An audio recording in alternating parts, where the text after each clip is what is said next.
Fox 5 News at 5. Right now, we are live in El Cajon, where an officer San Diego, wake up. Hospital. And this evening, people in that area are raising strong questions about the officer's response. Good evening, I'm Andrew Luria. And I'm Misha DeBono. The shooting happened near the corner of Broadway and Cherrywood Way. That's in El Cajon. Fox 5's Jamie Chambers, he's there live with what witnesses and family members who saw the shooting are saying. Jamie.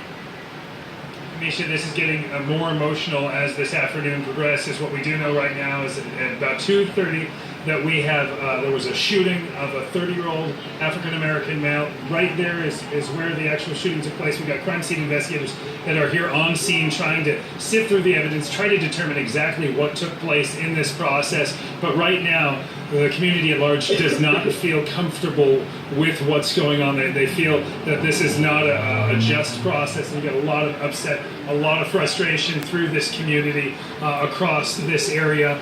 And really what the frustration is similar to the national dialogue that's been happening, that African-American community feels like that they're under siege essentially from unarmed shootings. Now we don't know exactly what took place in this. According to witnesses, they say that the man did not have a shirt on. He was wearing basketball shorts, and they say that he did not have a weapon. Now, when we pushed police officers and pressed them on asking whether or not he had a weapon, they said, we're going to leave that to the investigation. Now, to put this in context, we have, in other circumstances, talked to police officers after a shooting, and they do come straight out and say, yes, he was armed, yes, he had a knife, yes, he had a gun. In this case, they're not saying anything. They're simply saying we're going to leave this to the investigation. They want to have a thorough amount of information before they come out and make any sort of statements.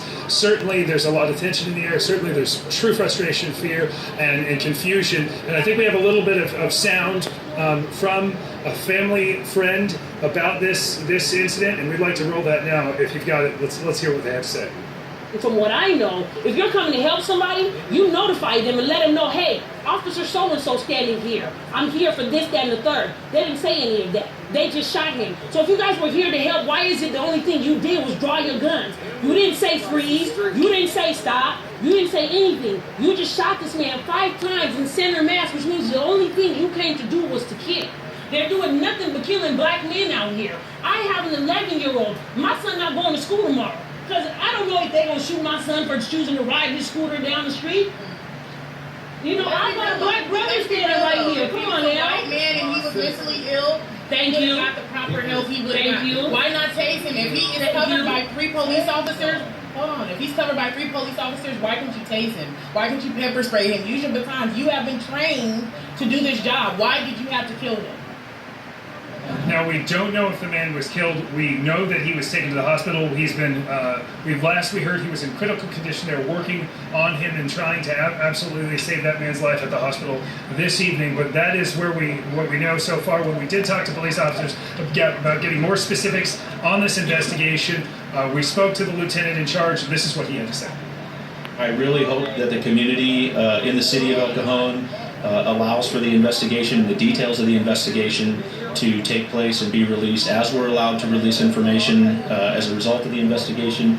I'm confident that the community will support the decision made by the officer. Don't be too confident. Now this evening we've got there's a mix now of protesters. There's a mixture of community members that are angry, and then there's now a bit of a mixture of sort of professionalized protesters that are trying to unite people and go to different websites and support different things. So it is starting to gain a little bit of momentum in this circumstance. The officers have told us that they have not brought on more staffing of officers. They don't feel that is necessary, and they are waiting it out, and they're certainly doing their investigation behind us. We will bring you more information just as soon as we have it. From El Cajon, Jamie Chambers, Fox 5 News. I mean, we see a gentleman behind you with a cell phone camera. There are a lot of people out there holding their cell phones, almost like they're waiting for something to happen. Is there a feeling like there's tension building? Is there been any confrontation between police and the people who are standing there, obviously charged up?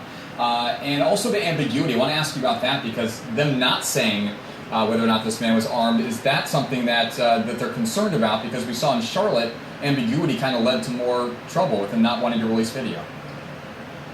I think it's a tough way. Any way you cut it, this is just a very tough situation for police officers and for community members. Right now, there is a lot of tension in the air. A lot of people are FaceTime living this Facebook spotlighting all of this across the board, trying to get as much information out there. And we do know that there was some sort of cell phone that was given to the police officers. Not and given, they some taken. sort of videotape. We don't know what's on that videotape. There is ambiguity, certainly from the police officers, as to whether or not the man had a weapon. Certainly, the witnesses that we've spoken with say that he didn't have a weapon. He was acting erratically and had a history of mental Obviously, illness. they realize that We're phone still was trying to figure out all incriminating the facts, towards but we him. really want to understand what happened here.